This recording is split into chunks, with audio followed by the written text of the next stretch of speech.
I came home from work exhausted and turned on the light. I screamed in horror. What the hell? The room was in disarray. Bags of snacks were scattered everywhere. In the center of the room were my mother-in-law and her two sisters, who were drooling in their sleep. Oh, you're back. It's quite a nice house. My mother-in-law woke up. Give me a break. What do you think you're doing? I screamed in anguish, and she clapped her hands and smiled at me. We're going to live here from now on. You're going to work hard for us. Then we'll let you stay here, she proclaimed with a breath that reeked of alcohol. Her sisters were smirking with a glass of wine in their hands. It's a little cramped, but we'll manage. It comes with a maid, you know. That's true. By the way, can you make us some snacks? The three of them gulped wine while they cracked up so hard that the entire neighborhood could hear them. I was absolutely stunned when I heard a nonchalant voice coming from the front. Suppressing my anger, I walked toward the door. My husband, who also reeked of alcohol, was taking off his jacket. He had told me he was going to a company function, but it made me angrier in the crazy situation. Honey, your mom is making a terrible joke that she and her sisters are going to live here. Do something.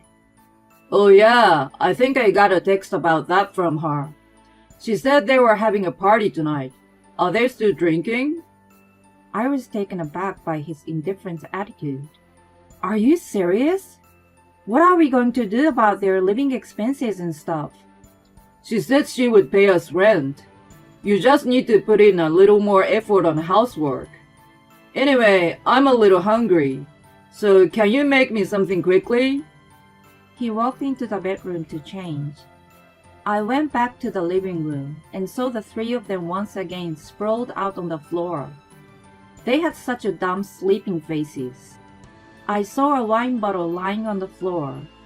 I couldn't contain my anger and pick it up. I met my husband Peter through work. At the time, I was working in sales for a food company. He was one of my clients, and we often saw each other. Since we both liked to drink, we hit it off right away.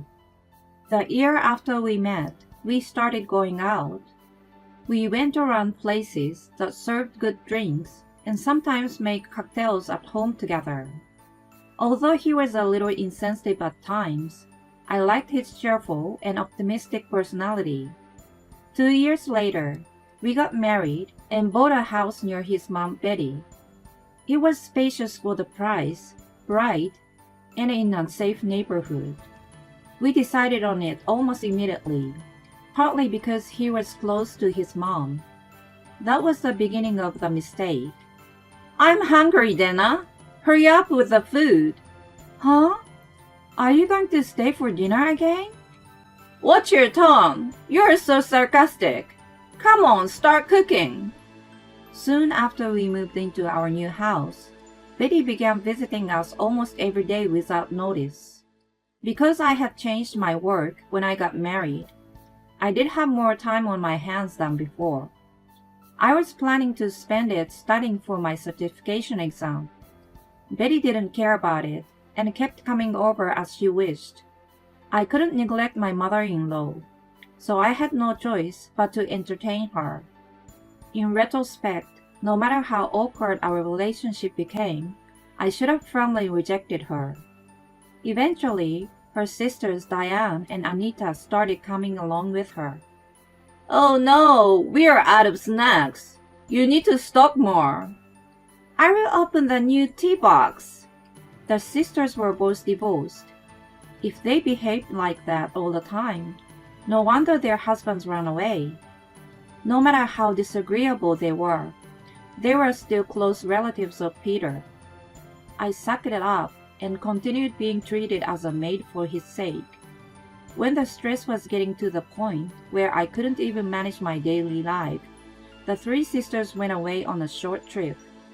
I thought it was now or never and talked to Peter about them, but he didn't take me seriously at all. My dad just passed away, so she's lonely. Don't be so uptight. But our expenses are going up. If we keep going like this, we'll have to cut into our savings. You're not good at managing it then. I've gotten a raise and have been putting in more money. His raise was less than 100. I was too exhausted to argue with him. 3 years had passed. I wondered how long I had to live in hell. I had no idea that I still hadn't seen the core of it. One day, my personal belongings began to disappear. I noticed some accessories, cosmetics, and other small things were missing. I knew that only Betty and her sisters would do such a thing, and started using a lockable drawer. I kept track of everything I didn't want to be taken. Oh my god! Why is the lock broken? The things I put inside were gone too. It was absolutely unacceptable behavior, and I questioned them. Of course, all 3 of them pretended to know nothing about it. Oh no, it must be a thief. That's scary. I knew it was dangerous to leave the house empty. Why don't we come over more often, Betty? Indeed. They spoke among themselves while watching TV and devouring snacks. The snacks and drinks spread out on the table were all prepared by me. I bit my lip and clenched my trembling fist in frustration. One day, when I came home from work, I could hear them laughing so loud, even from the street. I walked into the house, suddenly feeling fatigue in my neck and shoulders. There were boxes piled high in the hallway. What the hell? I walked toward the voices suspiciously and was met with an unbelievable sight. More boxes were placed throughout the living room. Looking inside one of them, they appeared to belong to the 3 sisters. They were drinking wine in the middle of the mess. Noticing my presence, Betty spoke to me in a good mood. We decided to live here. You're going to work hard for us. Then we'll let you stay in this house. She declared the unthinkable with a breath that reeked of alcohol. Diane and Anita were smarting with wine glasses in their hands. It's a little cramped, but we'll manage. It comes with a maid, you know. Can you make us some snacks? They laughed so loudly that the neighbors might have complained, and then they gulped the wine. I was absolutely stunned when I heard a nonchalant voice coming from the front door. Suppressing my anger, I walked toward it. Peter, who also reeked of alcohol, was taking off his jacket. He had told me he was going to a company function, but it made me angrier in the crazy situation. Honey, your mom is making a terrible joke that she and her sisters are going to live here. Do something! Oh yeah, I think I got a text about that from her. She said they were having a party tonight. Are they still drinking? I was taken aback by his indifferent attitude. Are you serious? What are we going to do about their living expenses and stuff? She said she would pay us rent. You just need to put in a little more effort on the housework. Anyway, I'm a little hungry, so can you make me something quickly? He walked into the bedroom to change. I went back to the living room in despair, and saw the 3 of them once again sprawled out on the floor. As I looked at their dumb, sleeping faces, I felt my blood boiling up. To hell with them. I scurried to call my lawyer friend. I had been talking to her about my situation for a while, so she agreed to come and meet me right away. I left the house with a folder of documents that I had hidden in a secret place. My friend was to meet me at the diner near my house. I ordered pasta and ate it with a feeling of rage. When I finished eating, I received a text from someone. I decided to ask her to come over to my house. Soon after, my friend arrived, and we headed to my house together. When we arrived, Peter and the 3 sisters were all huddled in the middle of the living room for some reason. I asked my friend to wait at the door. I looked down at Peter and the others. You hit Peter, didn't you? What are you talking about? Don't play dumb. This is a proof. Betty helped Peter to get up. His nostrils were stuffed with tissues, and he had a bump on his forehead. He glared at me with a look of sheer pain on his face. Betty pointed a finger at me and shouted, "You did this to him! You better pay him compensation!" Damn right! I'm against violence. I sighed and slammed the divorce papers from the folder. Then I opened the cupboard and took out the surveillance camera I had hidden. They all looked at me with puzzled expressions. The truth is on here, so let's all take a look. Since the camera was linked to my phone, I showed it to everyone. I pressed the play button, and the room appeared as it did sometime earlier. We could see Peter coming into the living room in a good mood after changing his clothes. He was walking through the room and seems to be talking to the three sisters, who were already wasted and asleep. The next moment, he tripped on a bottle of wine and fell face down. The sound waked them up from their sleep, and they scurried around him. You know who caused this, don't you? This means nothing. You should have cleaned up the mess properly. Even though it was your mess? It's your job to clean up. It's so shady to plant a camera anyway. She was adamant to make it my fault in any way.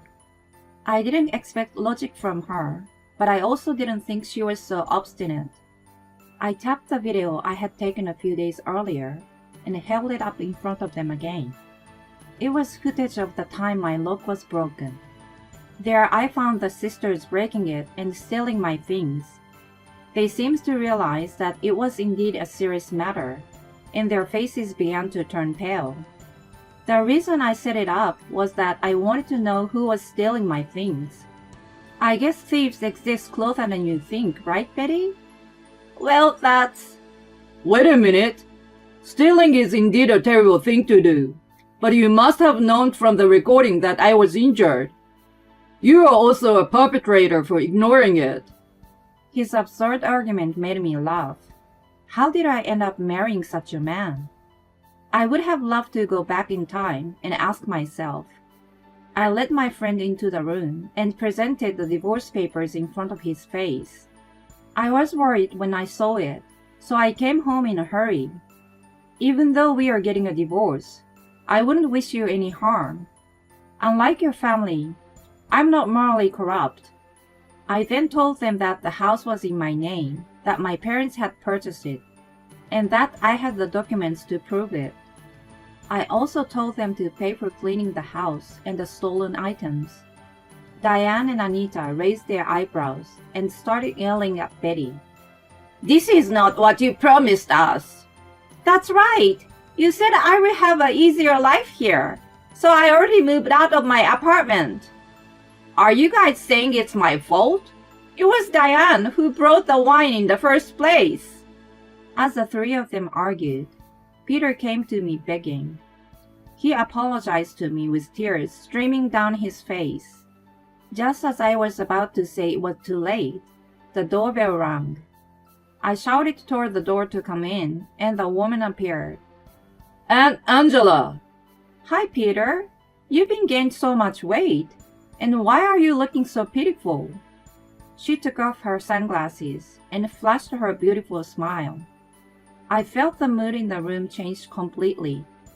Betty and her sisters uncomfortably huddled around each other. Aunt Angela was my late father-in-law's older sister. She ran a successful business and was quite well off. When my father-in-law's company went bankrupt, not only did she help him pay off his debts, she helped him until his new company took off. Betty was completely indebted to her for that reason. Diane and Anita went to the same high school as her and were intimidated by her. She kept herself away from family gatherings, which made everyone fear and respect her at the same time whenever she made a rare appearance. Peter had also been afraid of her ever since he was spanked when he was a child. Of course, the spanking wasn't for nothing, but for being mischievous. As for me, I met her through work first. She was a tough businesswoman, but she was also very caring and practical, which I respected. How can you treat a kind and competent girl in this way? You people should be ashamed of yourselves. Well, No excuses. Everybody sit down right there. Angela began to lecture the four of them. They were complaining to me before she showed up, but they became quiet and obedient. Her lecture went on for about an hour. By the time it was over, Peter couldn't say anything. I then had him sign the divorce papers in front of everyone. He also wrote and signed a letter of promise that he would pay me alimony and the savings he and his family spent. The years of hell finally came to an end. Cheers! I gulped down the icy cold beer. It's the taste of victory. It tastes 100 times better than the beer I usually drink. I'm having a party with some girlfriends in a crowded bar. I can't believe Peter is your ex-husband.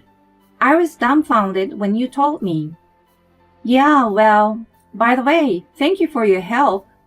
Don't mention it. Just tell me everything. After I filed for divorce, I immediately sold the house. When Betty and her sisters lost a place to live, they went to work for Angela in the warehouse. They are assigned to a particularly tough section and are struggling every day. Angela advanced the payment for the cleaning and the stolen items for them. They are forced to work hard until they pay her back. Peter's performance at work dropped dramatically and was demoted. One of my friends I'm having a drink with tonight is his colleague. She's also my classmate from high school. We bumped into each other at the station and talked for the first time in a while. When I told her about the divorce, she spread a rumor about him in the office. As a result, his credibility flew out the window. Even though the work environment was unpleasant for him, he thinks it's still better than working for Angela. He still goes to work every day. Angela has assured me that if he falls behind on the alimony payment, he would be forced to work for her immediately. Seriously, why did I marry that guy? I know. Well, it's a party for broken hearts today. Let's all have a good laugh together. I'm in. Our laughter is mixed into the hustle and bustle of the bar and disappeared into the night.